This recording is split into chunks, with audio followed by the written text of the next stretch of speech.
Hi guys, Victoria here. This summer has been quite crazy. I have been traveling quite a lot and I have posted a lot of videos about my travels, including the Northern Mariana Islands, Guam and the Philippines. You can watch all those videos on my channel. I am going to link it down below in the description box. And we finally came to my last summer trip of 2022, which was a week in Italy. Today is the next episode of my Little Italy series. In the first episode, we've been to Padua and Bologna, which were the two first cities that we visited. Then we went to Florence. We also went to San Gimignano, Siena, Volterra. We had one day on the beach. Then we went to Pisa and Lucca, and on our way back, we stopped in Udine.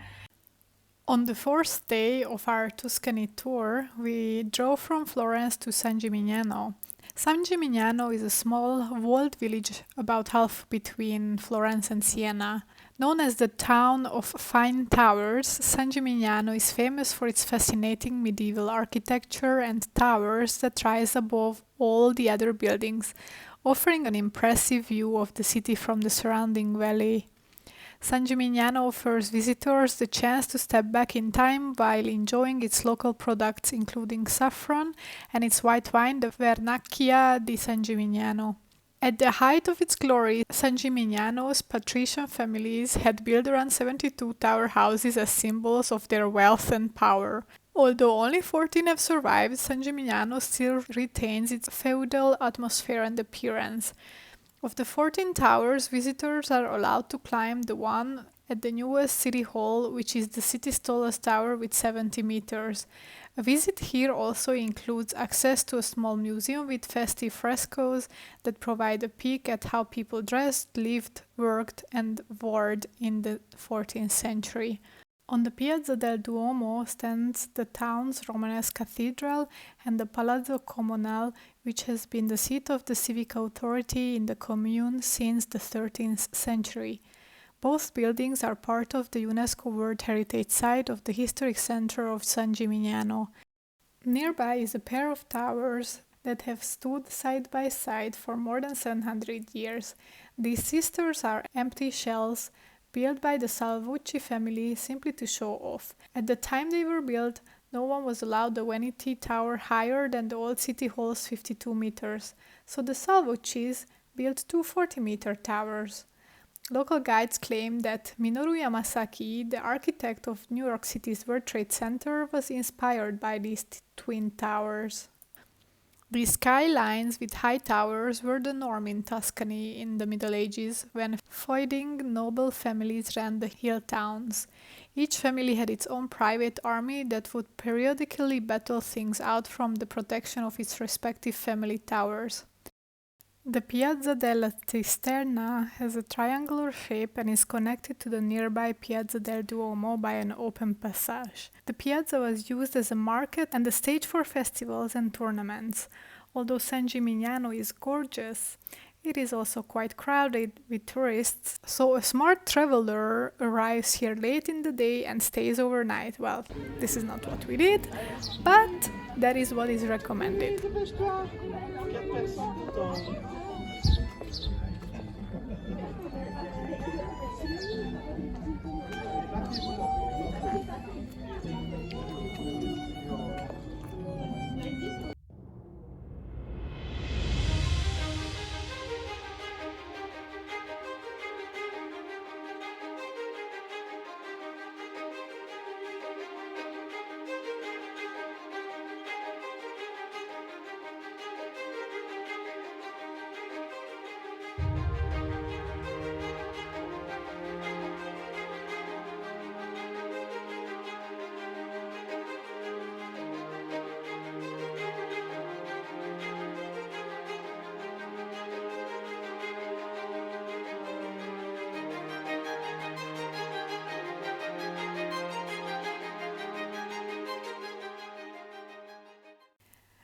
After San Gimignano, we made our way to Siena. We drove down there in the afternoon and went to the city for the evening.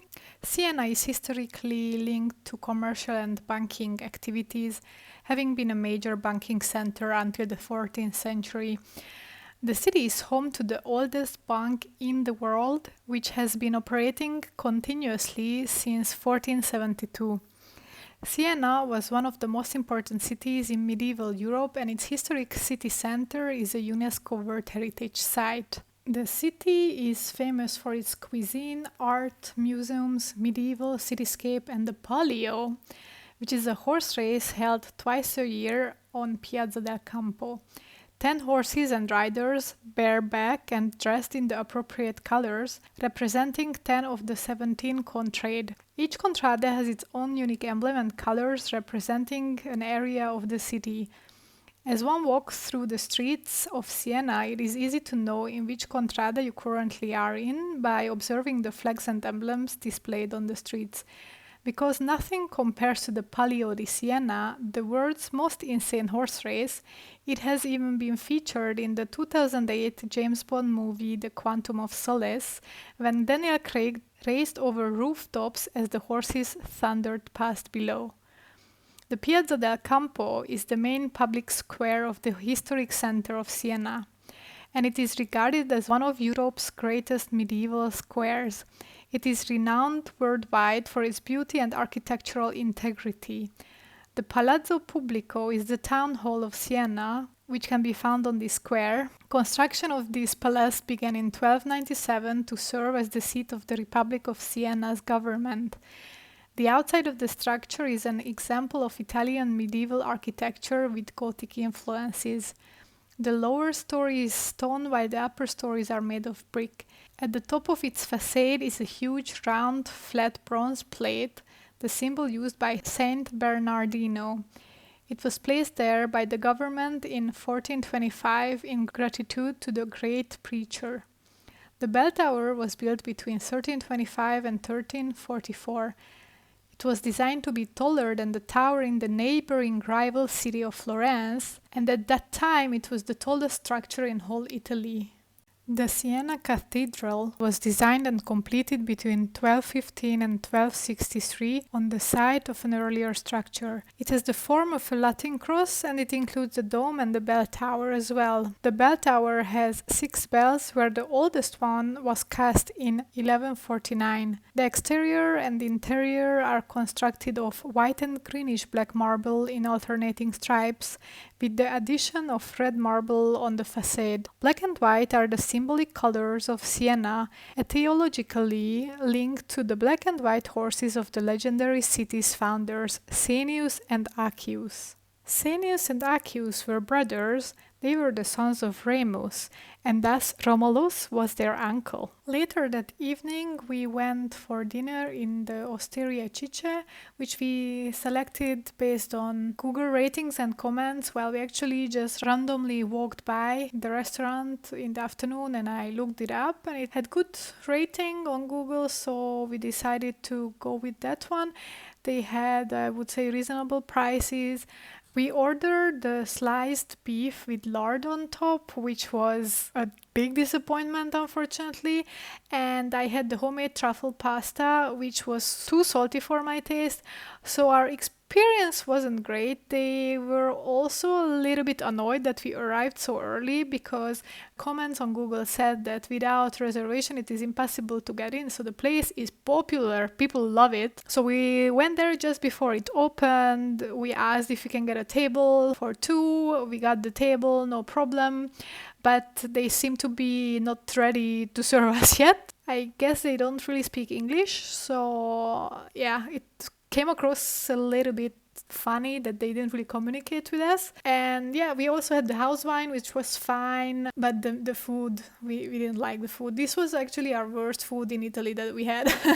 So yeah, depends on your taste, I guess. Most people love it, some people hate it, and we also didn't really like it.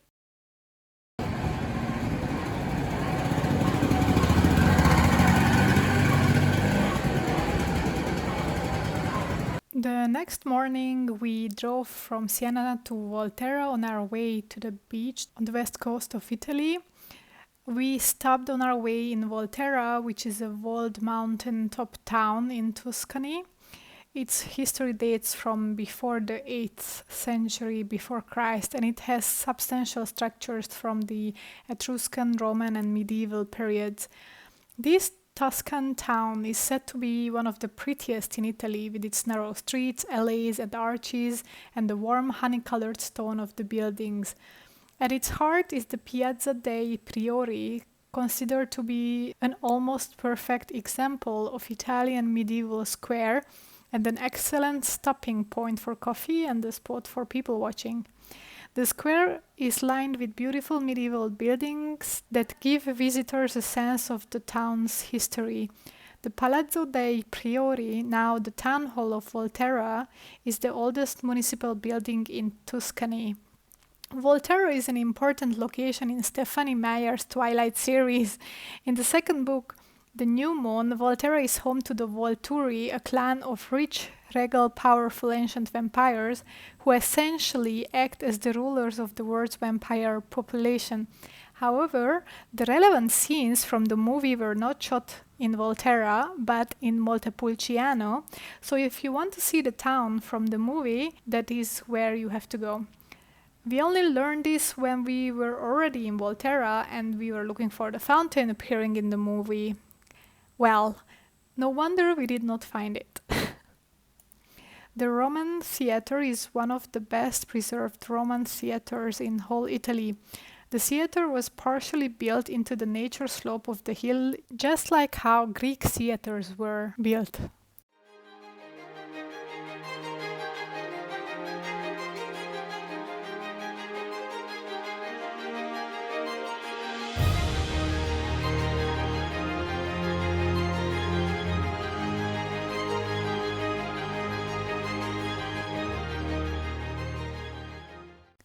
Following Volterra, we drove to the seaside, to Tirrenia, where we went to the beach, we had lunch there, and we were basically hanging out on the beach for the next couple of hours, and then in the evening we drove to Pisa.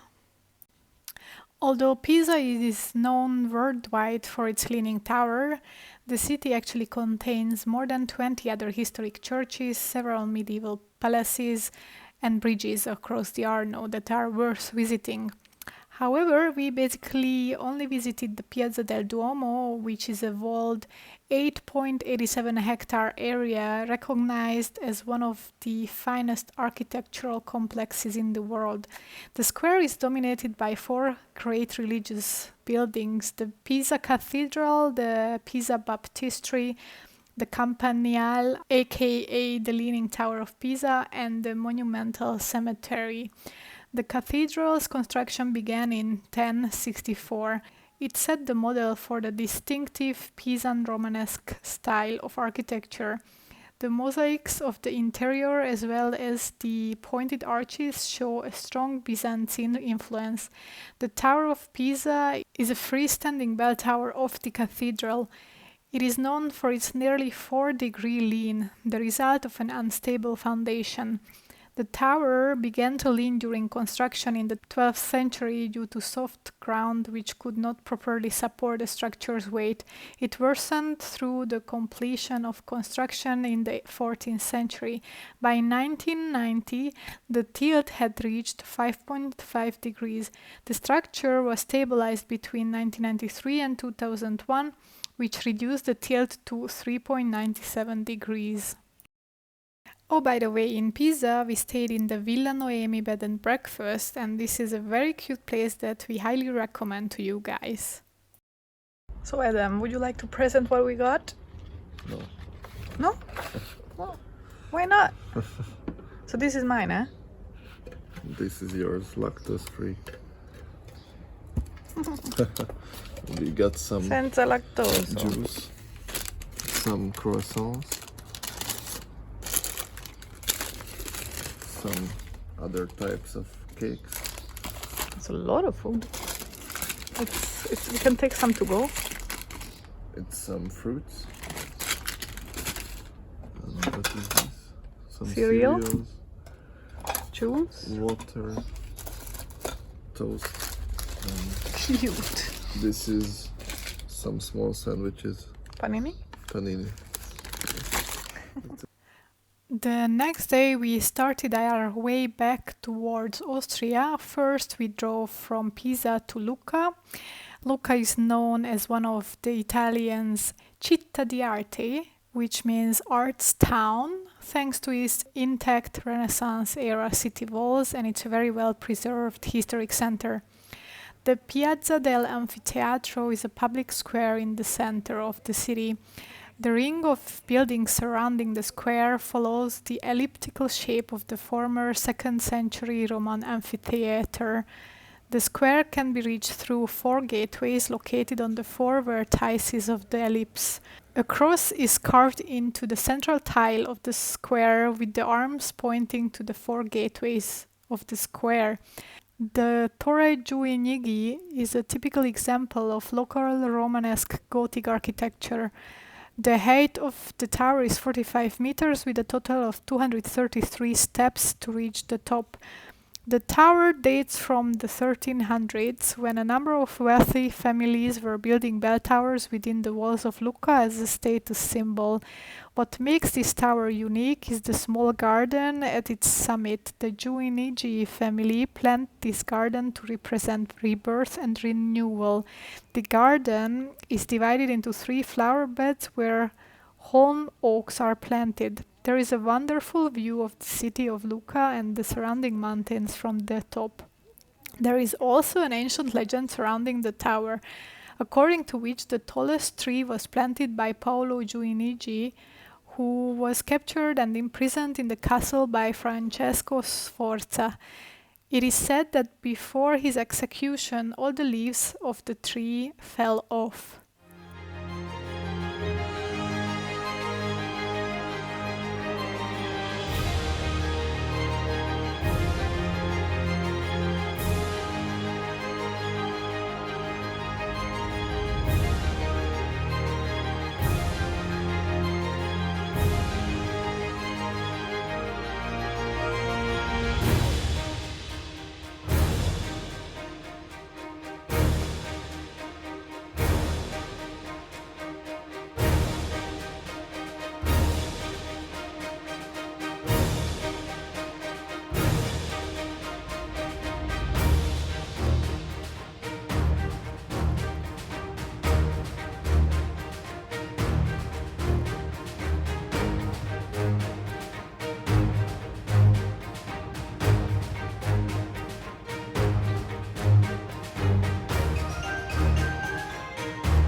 After Lucca, we drove all the way to Cordopio next to Udine, where we stayed for the night, and we went to this restaurant where we had a very nice dinner with homemade or locally made pasta and gnocchi.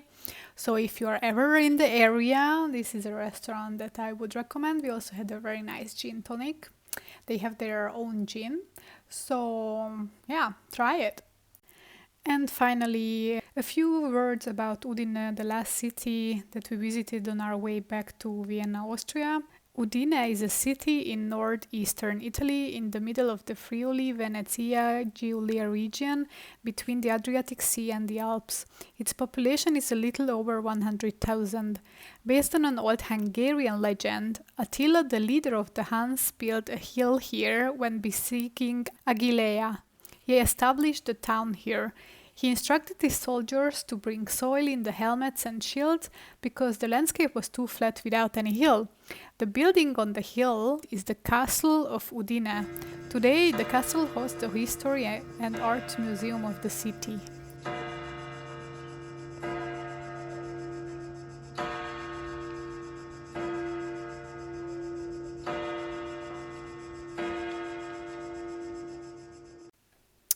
So guys, thank you for tagging along on our marathon trilogy of 3 travel vlogs from Italy, from Tuscany, Padua, Bologna, Florence, and all our adventures in San Gimignano, Siena, Volterra, Pisa and Udine. I hope you like this little trilogy. If you did, press the like button, and if you wish to follow our next adventures, then subscribe to the channel, and I hope to see you at my next video.